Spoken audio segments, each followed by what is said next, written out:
my fellow book addicts, Megan here, and time for another book review.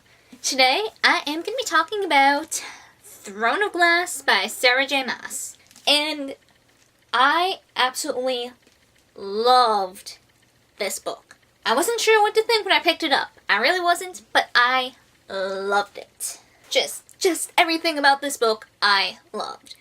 And just a warning in advance, guys, I'm going to probably say a lot of names wrong, so forgive me. Please correct me so I know. This book is about this 18-year-old girl named Selena, and she is an assassin. So, Selena is like the best assassin on the continent. And that's pretty impressive considering she is 18. Back when she was about 8, she was orphaned. We know her parents were killed. We don't know a whole lot of details yet. But she was orphaned, and the King of Assassins, whose name I'm not even going to try to pronounce, found her, took her in, and trained her to be his protégé, so to speak. And she met those expectations big time. And back when she was 17, she was caught and sent off to this death camp, which I'm not going to try and pronounce. Basically, every day, day in and day out, she is mining salt with the other traitors to the crown and rebels and just people from conquering kingdoms. And there's not a high life expectancy rate in this place. The fact that she has survived a year in this hellhole speaks volumes. We start the book with her being dragged away from her mine shaft, and she has no idea what's going on. Turns out the crown prince of the kingdom came to this death camp specifically looking for her. His father is hosting this crazy competition where him, his son, and other people of his council can pick and sponsor a champion, and they compete, and the winner gets to be the king's champion. What that really means is the winner gets to become his hitman. So, the prince has a proposition for her. You be my champion, and you'll get out of the death camp, obviously. And if you win, you get to be his champion for X amount of years, and then you get to be free. And by the way, you get paid a very nice salary to boot.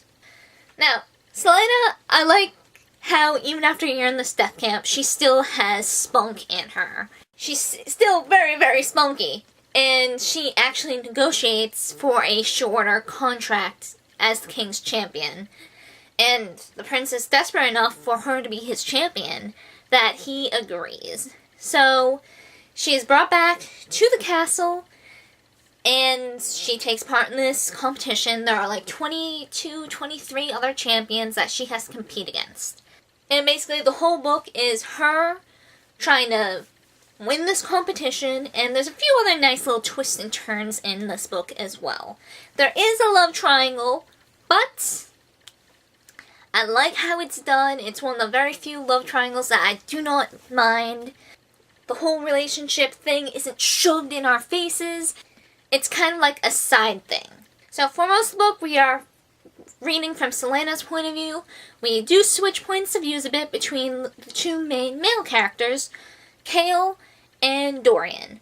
Dorian is the crown prince. Kale, and I hope I'm saying his name right, is the captain of the guard, and they are like best friends. There is magic in this world, but the king has outlawed it 10 years ago when he started, conquering everything. He is a tyrant. You do not like the king. The king is bad. He is evil incarnated. Do not like the king. So the king outlawed magic, and he basically hunted down and murdered anyone who practiced magic and destroyed all records of magic, and he just really messed everything up. But there was some magic he didn't destroy. There were magical creatures in this world too, but they all vanished as if they knew what was coming. So, they were smart. They were very smart. So between him destroying magic and magic just kind of vanishing on its own, there is no more magic in the kingdom. But there is more than that kind of magic. There is like a much deeper magic going on here. So All in all, this book is awesome. I can't wait to read all the other books. Apparently this is going to be a 5 or 6 book series, which has me so pumped. So, without further ado, I'm going to go into a slightly more spoilery bit now. So, if you have not read Throne of Glass yet, I suggest you go pick it up, because it is amazing. The character dynamic is awesome. Celaena is witty and sassy and just badass. And just her interactions with Chaol and Dorian and everyone else is fabulous. Goodbye, non-spoilery people. And hello, spoilery people. So I'm not going to go into too much detail, but yeah, there is more of a threat going on than Celaena knows. There is something in the castle that is killing other champions. And yeah, she's got to figure that out. Apparently, like, this long-dead queen and tells her that she has a destiny, and Celaena is adamantly denying it. The way things are worded, it seems like she has known of this before, and I'm very curious to see how that develops down the line.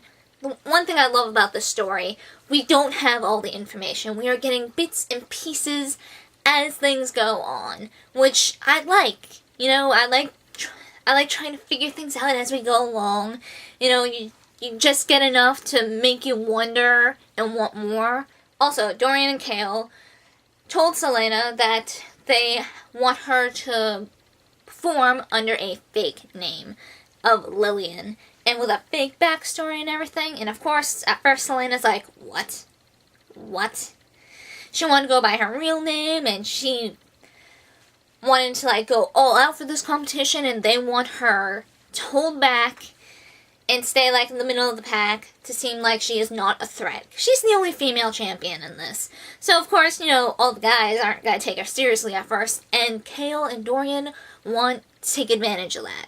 They want them to not see her as a threat so they don't all gang up on her and try and get her eliminated. You know, it takes a little while to see reason because she's kind of arrogant, but then she goes along with it. Also, I like how, you know, it does take a while for her to get up to, like, her formal glory, so to speak, after getting out of the death camp. You know, it isn't like she just quickly manages to get in shape or anything. No, she has to train hard, and it takes her a while to get up to form. So I like that. I feel it was realistic, because, come on, she spent a year in a death camp. You're not going to be up and running marathons, you know, the second you're free. And through all this, she does make a friend with this princess from another country.